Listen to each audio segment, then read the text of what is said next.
En Navidad mi hermana dijo, no lleves a tu familia, son de clase baja y no están a mi nivel, pero los llevé, y cuando empezó a humillarlos dije, brindo por mi hermana mantenida que se cree rica, por cierto, dejaré de pagar tus lujos. Mi nombre es Andrés, y todo comenzó hace años, cuando aún era un joven lleno de ambiciones, pero con un corazón que cargaba más responsabilidades de las que debería. Mi familia siempre fue mi prioridad, especialmente mi hermana menor, Catalina. Desde pequeños, nuestros padres nos enseñaron el valor del esfuerzo, del trabajo duro, pero mientras yo abracé esas lecciones, Catalina parecía vivir en un mundo donde todo le llegaba sin esfuerzo alguno. Y, en gran parte, eso fue mi culpa. Crecimos en un hogar modesto, en un barrio de clase media donde las cosas no sobraban, pero tampoco faltaban. Mi padre era dentista y mi madre trabajaba como diseñadora, y con sus sacrificios, lograron darnos una educación decente y un techo donde dormir. Yo, siendo el mayor, siempre sentí que debía cuidar de Catalina. Ella era 5 años menor que yo, y desde niña tuvo esa chispa que hacía que todos la notaran, era carismática, ingeniosa y, hay que admitirlo, muy bonita. Pero también tenía un lado caprichoso que, con el tiempo, se convirtió en algo más, digamos, problemático.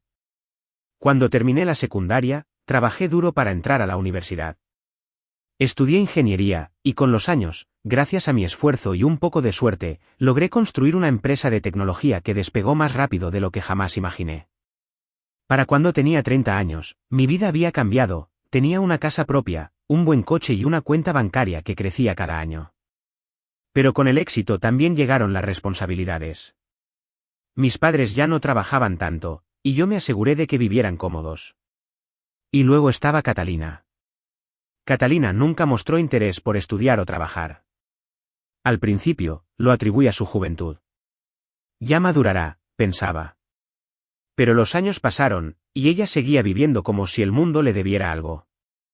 Cuando cumplió 20 años, le propuse ayudarla a pagar una carrera universitaria o un curso técnico, algo que le diera independencia. Pero ella siempre respondía lo mismo, Andrés, no te preocupes, yo no nací para trabajar en una oficina. Eso es para los comunes. Sus palabras me dolían, pero no insistí. En cambio, cometí el error más grande de mi vida, empecé a mantenerla. Le di una tarjeta de crédito, pagaba su departamento en una zona exclusiva de la ciudad, le compraba ropa de diseñador, bolsos caros, viajes al extranjero. Todo lo que ella quería, yo se lo daba. Pensé que así la estaba ayudando, que algún día ella encontraría su camino y me lo agradecería. Pero lo que logré fue crear un monstruo.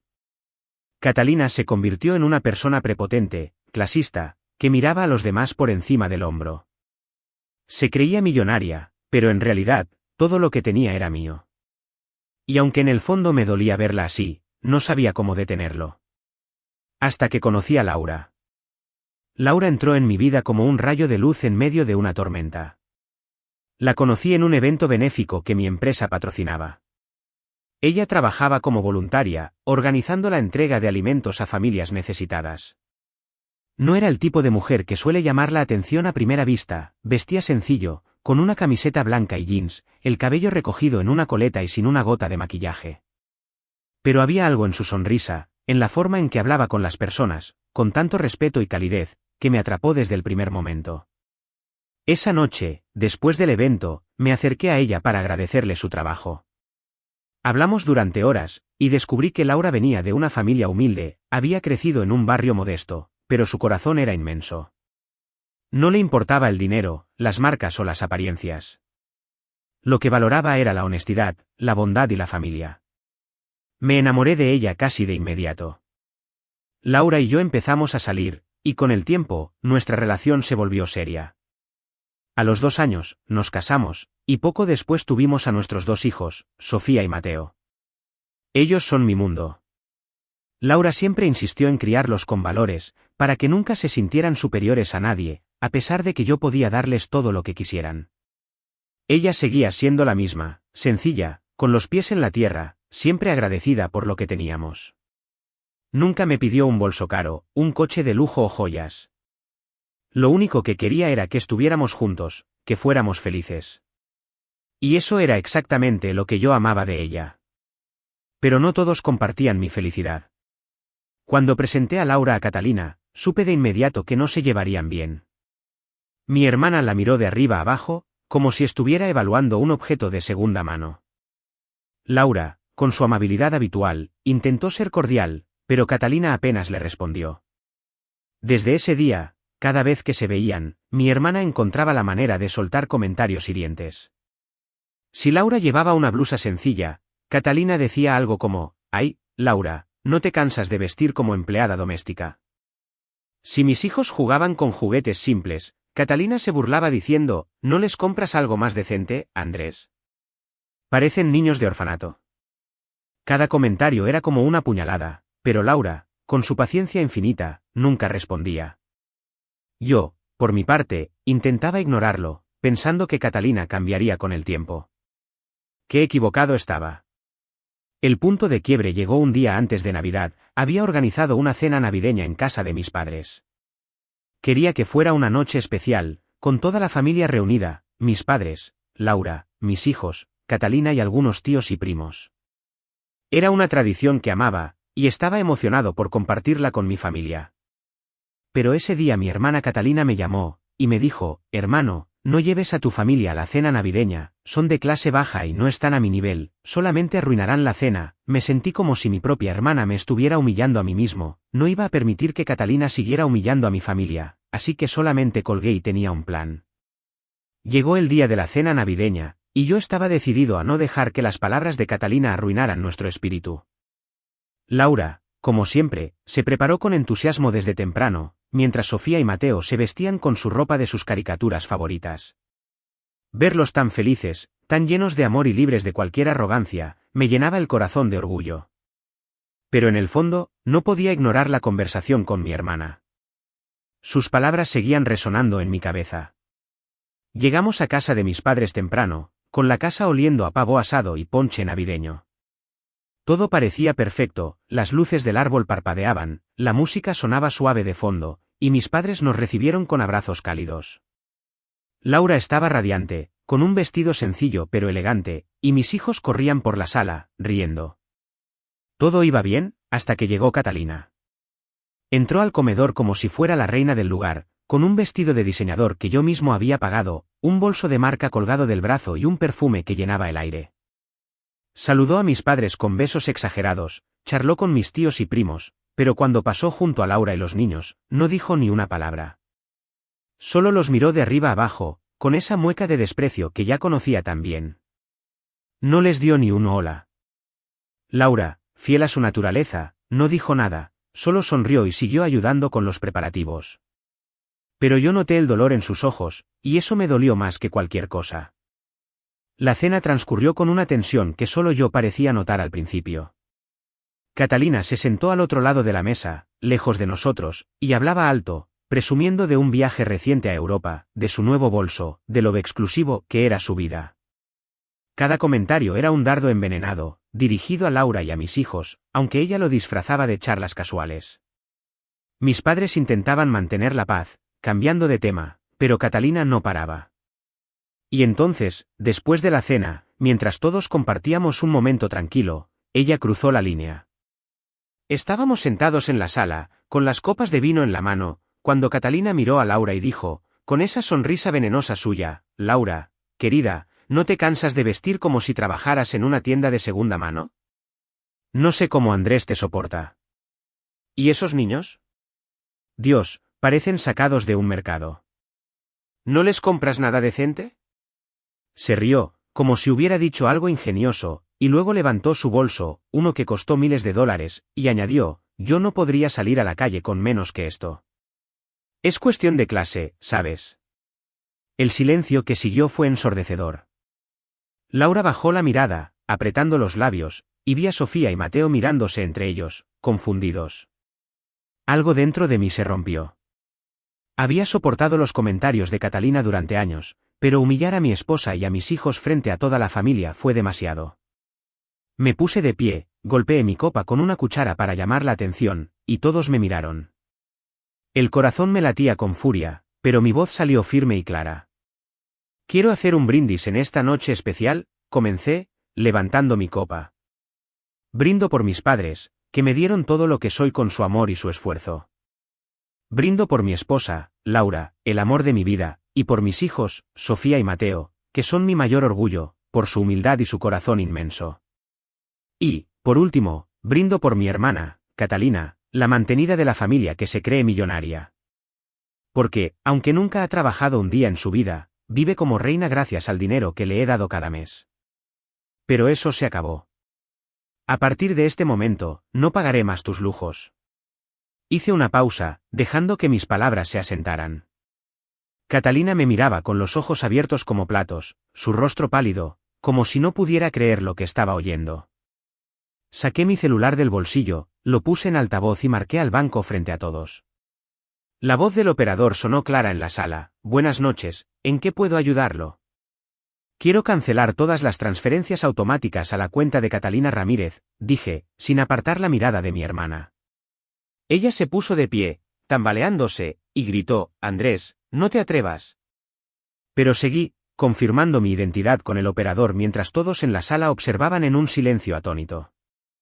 Listo, dije finalmente, colgando la llamada y guardándome el celular. De ahora en adelante, Catalina, búscate un trabajo y paga tus propias cuentas.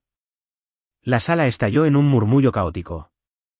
Algunos de mis primos soltaron risas contenidas, otros intercambiaban miradas de sorpresa, y mi tía Clara dejó escapar un vaya, que no intentó disimular.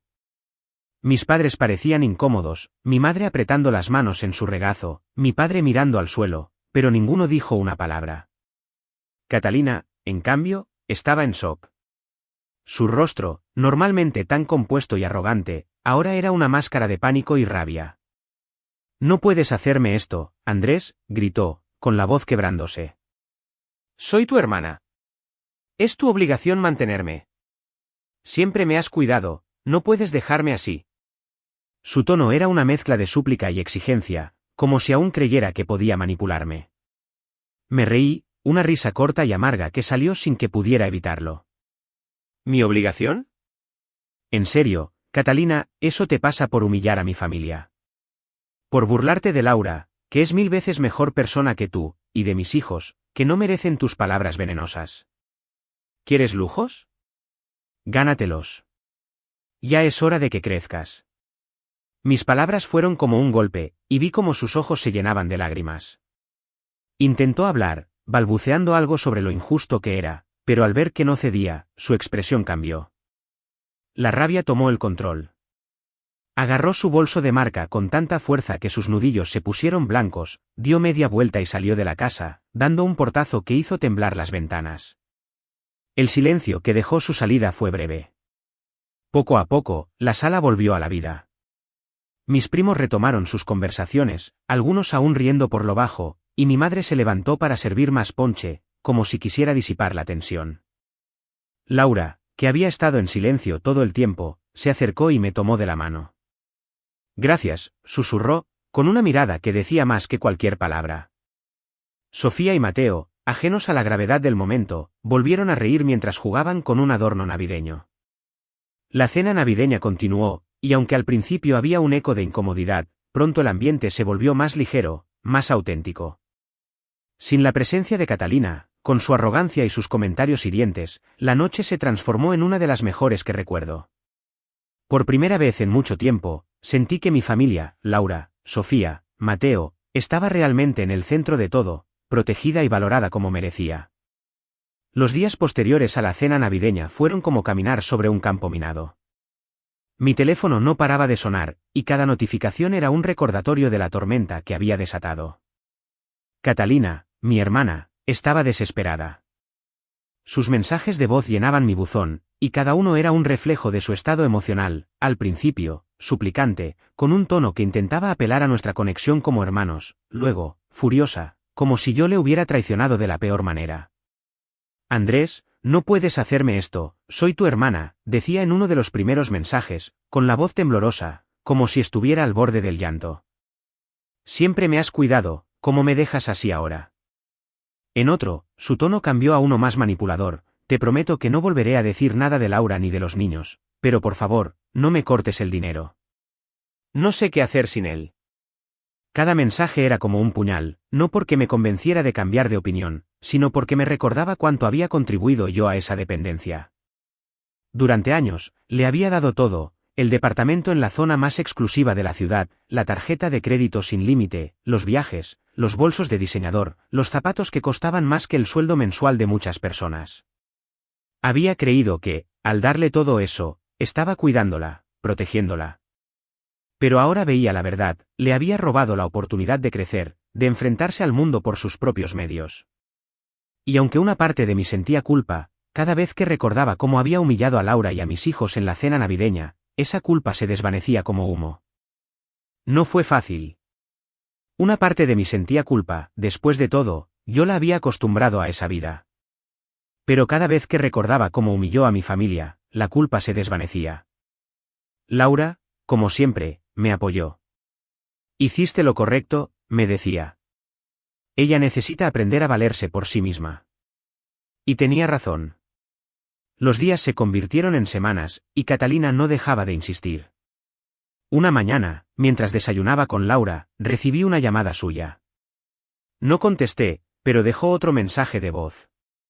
Esta vez, su tono era más desesperado: Andrés, por favor, no tengo cómo pagar el alquiler. Si no me ayudas, voy a perder el departamento. No sé qué hacer. Escuché el mensaje en altavoz, y Laura me miró con una mezcla de compasión y firmeza. No cedas, me dijo. Si lo haces, ella nunca aprenderá. Asentí, aunque no fue fácil. Había pasado años siendo el hermano mayor protector, el que resolvía todos los problemas. Pero esta vez, tenía que dejar que Catalina enfrentara las consecuencias. Un mes después, mi madre me llamó. Su voz sonaba cansada, pero no sorprendida. Catalina se mudó con nosotros ayer, me dijo. No pudo pagar el alquiler, y el casero le dio una semana para desocupar el departamento. Sentí un nudo en el estómago. Imaginé a mi hermana, que siempre se había jactado de vivir en un edificio con vistas al parque más exclusivo de la ciudad, recogiendo sus cosas y volviendo a casa de mis padres como si fuera una adolescente otra vez. No la vamos a mantener, Andrés, continuó mi madre. Tu padre y yo le dijimos que, si quiere quedarse aquí, tiene que contribuir. No somos ricos, y no vamos a vivir como tú lo hacías con ella. Me sorprendí de la firmeza de mis padres. Siempre habían sido cariñosos con Catalina, tal vez demasiado, pero esta vez parecían decididos a no repetir mis errores. Está buscando trabajo, añadió mi madre. Aunque no para de quejarse. Dice que ningún empleo está a su altura. No pude evitar sonreír con amargura. Claro, para Catalina, cualquier trabajo que no incluyera glamour o un sueldo exorbitante era una ofensa personal. Unas semanas después, mi madre me contó que Catalina había conseguido un empleo como secretaria en una pequeña empresa de seguros. El sueldo era modesto, apenas suficiente para cubrir lo básico, y mucho menos para mantener el estilo de vida al que estaba acostumbrada. Tuvo que vender casi toda su ropa, me dijo mi madre en una llamada. Los bolsos, los zapatos, los vestidos, todo lo que tú le compraste. Dice que necesitaba el dinero para pagar deudas. No pregunté qué deudas, pero no era difícil imaginarlo: tarjetas de crédito al límite, facturas acumuladas, quizás hasta préstamos que nunca me mencionó. Catalina había vivido como si el dinero fuera infinito, y ahora la realidad la estaba golpeando con fuerza. Actualización 1. Han pasado 3 meses desde aquella Navidad, y algo que nunca imaginé comenzó a suceder. Una tarde, Laura y yo decidimos visitar a mis padres. Era un domingo tranquilo, y llevamos a Sofía y Mateo para que pasaran tiempo con sus abuelos. Cuando llegamos, la casa olía a café recién hecho y a las galletas caseras que mi madre siempre preparaba.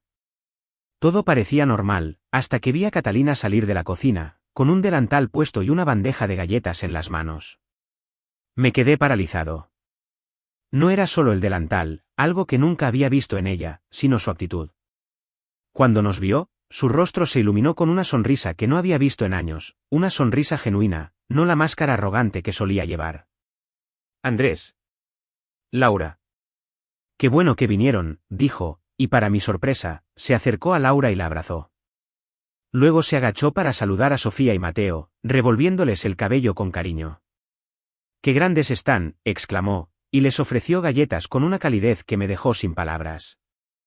Laura, siempre amable, le devolvió el abrazo y le agradeció, aunque noté una chispa de sorpresa en sus ojos.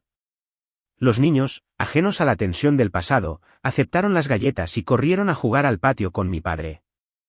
Catalina nos invitó a sentarnos en la sala, y mientras mi madre traía el café, ella comenzó a hablar. Andrés, quiero disculparme, dijo, mirando al suelo por un momento antes de levantar la vista. Lo que hice en Navidad fue horrible. No tenía derecho a hablar así de Laura ni de los niños. Estaba ciega, creyendo que era mejor que los demás solo porque tenía cosas caras. Pero todo eso, lo pagabas tú. No pude evitar sonreír. Me alegra escucharte, Catalina, dije. No te mentiré, lo que pasó dolió mucho. Pero si estás dispuesta a cambiar, aquí estaré. No prometí volver a darle dinero, y ella no lo pidió. En cambio, me habló de su trabajo, de cómo estaba aprendiendo a usar un sistema de archivos en la oficina, de lo extraño que era llegar a casa cansada pero satisfecha. Era una Catalina nueva, o quizás la Catalina que siempre estuvo ahí, escondida bajo capas de arrogancia. Todo esto me enseñó que el amor verdadero está en las cosas simples, y que a veces, dejar ir a alguien es la única forma de ayudarlos a crecer. Pero también me mostró que el cambio es posible, incluso para alguien como Catalina. Brindo por eso. Suscríbete para más historias diarias.